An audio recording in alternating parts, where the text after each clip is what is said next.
You could hear the noise from where we lived, but nothing prepared you for the size of the place. They put me to work on 401. That's what we called her. We knew she'd be the largest passenger ship in the world, but we didn't call her Titanic then. I was there from the beginning. I watched the ship race by the keel blocks. They set out wooden blocks on the slipway to start with, then the keel at top of it, like a backbone, and the frames attached to that, like a skeleton. Workshops everywhere. It took weeks to find your way around. There'd be workshops for every trade you ever heard of. Painters, sailmakers, coppersmiths, boiler makers, cabinet makers. I even learned a bit about French polishing of them. Barlowers was a fine place for work, but dangerous. Every ship cost a life, and there'd be lots of injuries besides. I was in the engine works for a while.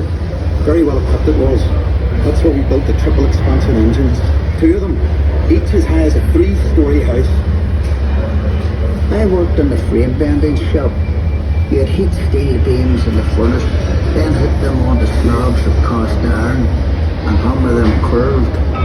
It was still work. You had to bend them more than you needed because the frame straightened out a little when it drew. Shell plates had made up a hull right up to 4.5 tons. They were taller than the daft. The plates were overlapped on the edges. Some were raised, one after another. We called it clincher. One of the foremen told me years ago, that's how you built these ships. I worked as a heater boy. You had to heat the rivets on a wee plate. You pumped the bellows till the rivet was white hot. Then you get a hold of it with your tongs and throw it up to the catcher. And he put it in the hole in the plate with the holder up. There were 2 of us on the other side of the plate with the holder up. We had to hammer the rivet so it filled the hole before it turned dull red. The double bottom. That's a wee space we called the tanks, made up of steel plates. The rest of the rivet squad all had to fit into that gap.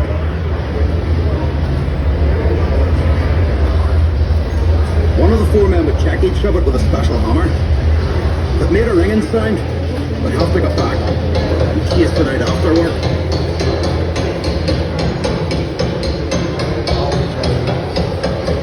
I'd get scared working down in that double bottom. You only had candles for light. And the constant hammering against the shell plates. You could hear it all over Belfast. Some of those boys ended up stone deaf, so did they. We were paid 31 bob a week. The heater boy and catchword at 16 bob. But we all worked the same 54 hours.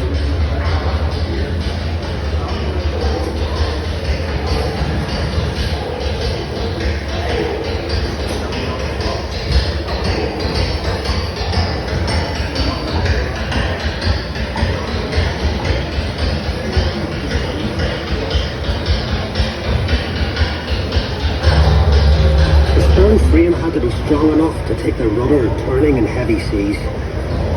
You'd have all these timbers and guy wires to steady the frame, and men scurrying around like ants underneath.